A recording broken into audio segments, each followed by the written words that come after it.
Alright, long day, exhausting day, just took a shower. Otherwise, in addition to the tired you might see while I'm making this video, you would see like the sweat and the grime all over me. Oh, God, almost 12 hours. You know what I think happened today? So, after registration is done in a tournament, while registration is still going on, you need to leave like a few seats on every table open so that late registering players, you could like distribute them evenly among the tables that are going.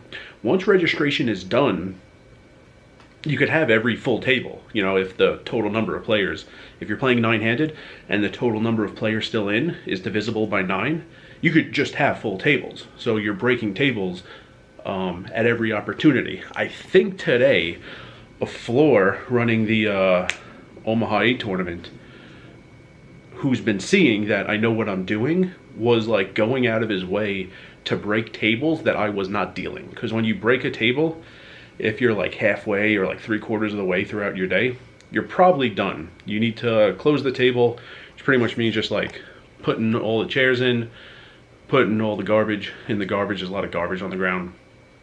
And taking the decks of cards and the time card up to the tournament podium. And then you asked, do you need me to do anything else? And if the answer is no, you're done for the day. I think he was going out of his way to keep my table alive so he had a good dealer in the tournament dealing. So that was nice. Yeah, I'm like, I actually said, I was going to tell you everything I did today. I told a guy I know from Atlantic City that I was the Joe McEwing of Orleans, because I was dealing a no limit tournament at first. Then I went to cash. I dealt limit hold'em, no limit hold'em, Omaha-8. Then I dealt the Omaha-8 tournament, and just keep going back and forth, whatever side of the room needs me. He said, and if you don't, you probably have no idea who Joe McEwing is. Most of his career was on the Mets. Then he went to the Royals, Cardinals, Astros afterwards.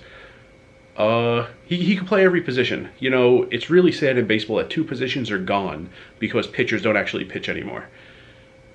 When pitchers stopped pitching a lot of innings, you need to have a lot of relief pitchers, like a lot more pitchers on the staff than you used to. Well, the roster is still only 25 players, so the roster size hasn't increased. What do? You eliminate positions that you think you could eliminate. So a roster spot used to be pinch hitter. The Mets had 2 amazing pinch hitters, Lenny Harris, who's the all-time leader in pinch hits, and Matt Franco, who doesn't have the totals Lenny Harris had, but he was very clutch, had a lot of clutch pinch hits late in games for the Mets also. That's not a position anymore. And there were guys like Joe McEwing who could just play every position. Like, not the battery, but like 6 or 7 of the other positions on the field. I know for a fact McEwing played first, second, third, short, left, and right. Not sure about center field, but yeah, just a very versatile guy. Very rarely played like every day for a stretch, but he could play like wherever you needed him. And those positions don't exist anymore. But I said I was like the Joe McEwing of Orleans. And this guy said, that's not like doing me justice. Like, Joe McEwing wasn't good enough. I would be honored if people agreed that I was the Joe McEwing of Orleans. But anyway, I was actually thinking about this later. I wouldn't mind being called the Jesse Orosco either, since I'm going for max days and max hours. Jesse Orosco, he was on the 86 Mets. They won the World Series. He is the all-time games played leader at the pitcher position. Mostly a reliever. He had stretches where he was a starter. Just pitched forever for like a million teams. What, like Twins, Mets, Dodgers, Orioles, Yankees, Cardinals, pretty sure Indians. He was just on a ton. He just pitched forever and like just like played like almost every day. It was awesome. Anyway, so yeah, I did all those things. Oh, probably what you were waiting for, because I put this in the title, right? A guy, he didn't use the word liar, but he like pretty much called me a liar. So this classic Omaha-8 players. There were 4 people to the flop. So Omaha-8 or better. It's a high-low game. So to speed things up, a dealer should be splitting the pot as the hand is going on. If at any point you see a low is not possible, you need 5 cards all between ace and 8. That's the 8 or better. So like if the flop is king, queen, jack, A low is not possible. You're going to need 3 of those low cards on the board and 2 in your hand. So if the flop has 0 low cards, a low is impossible. You don't need to bother splitting the pot. If on the turn there's only 1 low card, same thing, not possible. You don't need to bother splitting the pot. If on the turn there are 2, and there are 2 high cards, and then the river is another high card or pairs the board, you don't need to worry about splitting the pot either. So, but you should be doing it as the hand goes on. A lot of dealers don't, and then when the hand is over, they start splitting it, and it's a waste of time. You don't get as many hands in when you do it that way. You should be splitting it while the hand is going on. But that means, like, I put the flop cards out, and then I say, like, I guess I should be saying action to the first player. They usually know where the action is. And while action is going on around the table, that's when I'm splitting the pot. So there was a flop. It was 4 ways. The 9 seat was supposed to be first to act, then the 3, then the 5, then the 7. So I just started splitting the pot. The 9 seat never acted. He's supposed to act first. I saw out of the corner of my eye the 3 seat check. And right around that time, I heard the 9 seed, because he's right next to me on my right, I heard him say, I haven't acted yet. He didn't say it very loud, but I heard him. So I tried to slow the action. I never saw the 5 seat act. I never saw the 7 seat act. So if all that has happened out of turn is the 3 seat acting, then you just let the 9 seat act first. He does whatever he wants to do, and then action goes in order. If there is significant action, which is like any 3 actions, probably any 2 actions, especially if one of those 2 actions is a bet. If it's just 2 actions and they're both check, that's probably not going to be deemed significant action. But if there is so much action, like 3 people checking, then the 9 seat just missed his opportunity to act, and you say he checked. Like, that's how the rules work. I never saw the 5 seat act. I never saw the 7 seat act. I wasn't looking up. So I told the 9 seat he could act, and he bet. And the 3 seat, like, threw a tantrum about this. Which is hilarious, because the 3 seat had no chance to win this hand. If you saw how the rest of the hand played out, there was just absolutely no chance he was going to win the hand under any circumstance. I don't know what kind of magic card he was hoping for on the turn, that he was, like, fighting to the death to get this to check through. Because as it turned out, he got his way. Everyone checked the flop. And then on the turn, the 9 seat bet, and the guy snap folded. Like, there's no way that the 3 seat was going to win the hand if he had a free card to the turn or not. But anyway, he's throwing a tantrum about this. I call the floor, and I tell the floor what happened. I say, I wasn't looking up, but I saw the 3 seat check, and that's when I heard the 9 seat say, I haven't acted yet, and that's when I stopped the action. And the 3 seat screaming, yeah, well, I checked, the 5 seat checked, and the 7 seat checked. And I said to the floor, I saw the 3 seat check. I didn't see the 5 seat do anything. I didn't see the 7 seat do anything. I didn't say I was looking directly at the 5, and I know for a fact he didn't act. I didn't say I was looking directly at the 7 seat the entire time, and I know for a fact he never acted. I didn't say anything close to that. I said I wasn't looking up. I didn't see. So the 3 seat, in all the things that he yelled, at one point yelled, the dealer is wrong. No, I wasn't wrong about anything. What he meant was the dealer didn't see the 5 seat check and the 7 seat check. Because they said they did. Okay. Even if they said they did, I did not see it. So the timing was important, though. Because if the 9 seat said, you know, I haven't acted yet, before the 5 seat checked and the 7 seat checked, he should get to act. Like, if he's seeing action out of turn, it's up to him to stop the action and say, I haven't acted yet, so he could act. So it really mattered, the timing of everything, and I couldn't be much help because I wasn't looking up, and I didn't see the 5 seat, I didn't see the 7 seat. Whether or not they did something, I didn't see it. So eventually it was all ruled to check. Everyone checked around. Floor said the 9 seat just, yeah, have to be a little louder and a little quicker. And yeah, okay, I'm okay with that ruling, but I wasn't wrong like the 3 seat said I was.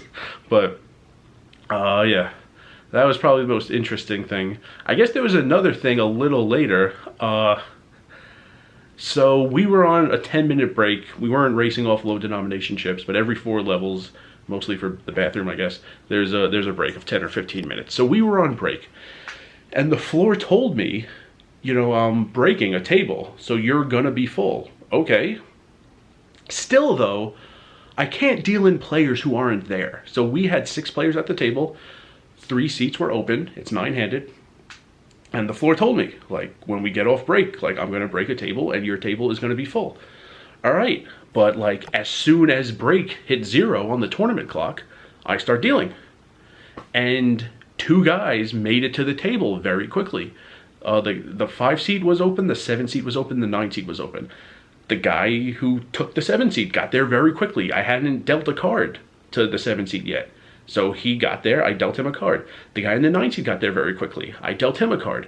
No one's in the 5 seat. I can't deal someone who's not there. So I dealt, I think the button was in the 2. So like I dealt the 3 seat a card, the 4 seat a card, the 6, 7, new player, 8, 9, new player to the table.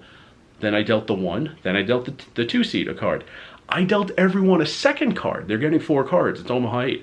I dealt everyone a second card, and then I dealt the 3 seat her 3rd card, the 4 seat his 3rd card, and now eventually the 5 seat comes to the table, and he says this needs to be a misdeal because he wasn't dealt in.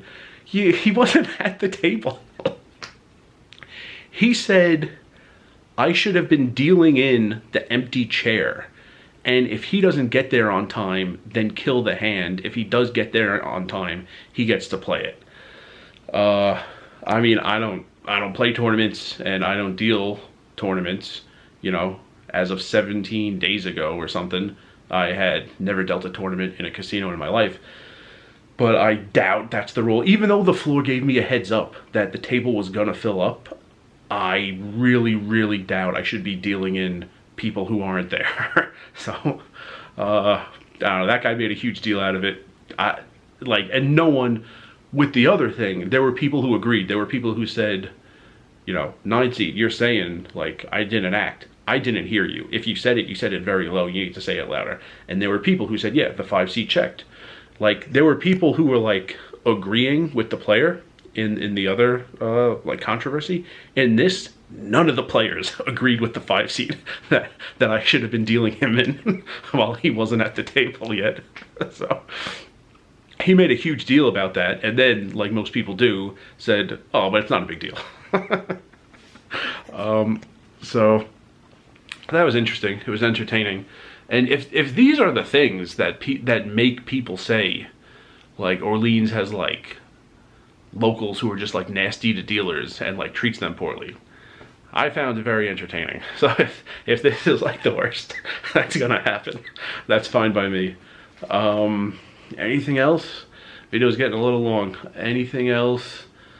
Not really. Oh, today was day 13, lucky 13. The first calendar week, I worked 5 days. The second calendar week, all 7. Today was the first day of calendar week number 3. So if you're keeping track, more than a quarter is done. 13 days of 50 are done. 26% is over. And, ooh, let's make some room there. Look at the schedule with me. I think it's 22 of the next 25 tournaments are no limit. So it's fairly easy on the dealer. Straightforward game. Everyone only gets 2 cards. Omaha-8, I'm not great. I'm getting better, but I'm not great at reading the low hands at Showdown. And it's also just kind of annoying giving everyone 4 cards. Like, no limit, they only get 2 cards. Stud games, like, they get 2 at first. I guess 3 with the face-up card, but then you kind of have a break and there's action, and then you're only giving people 1 card after that. Omaha-8, there's just, like, tons of shuffling and tons of giving people 4 cards. It's just, like, probably the most work. And reading the low hands at Showdown, especially when, like, 4 people all flip over their cards at once, is probably, like, my worst. Like, I know the rules, but it's probably, like, my worst, what's the word? I don't know even what the word is. Like, I guess just, like, I'm worst at reading hands in Omaha-8. No limit because I play it as easy. Raz because it's just a single pot game is easy. Stud high. I even, like I said, I prefer Stud 8, because even though it's a split pot game, you're not, like, matching people's cards with the board. It's just one player has 7 cards, that's it. What's the high, what's the low? And then go to the next player. Does the next player beat that high, beat that low? And it's just, Omaha is a little confusing to me, but I am getting better at it.